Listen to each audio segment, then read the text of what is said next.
কাশফুলের যে শীষগুলো আছে সেই শীষগুলা দিয়ে ঝাড়ুও তৈরি করা হয়, আমি দেখাবো।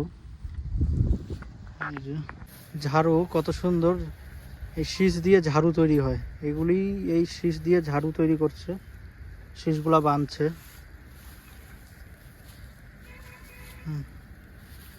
এই শীষ দিয়ে ঝাড়ু তৈরি হয় না? হ্যাঁ হ্যাঁ। কতদিন যায় এটা?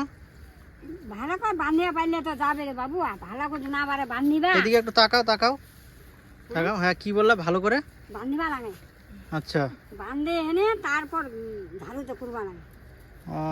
ওই কাশ ফুলগুলা যে আছে ওই ফুলের শীষগুলা দিয়ে ঝাড়ু তৈরি করো? হ্যাঁ হ্যাঁ।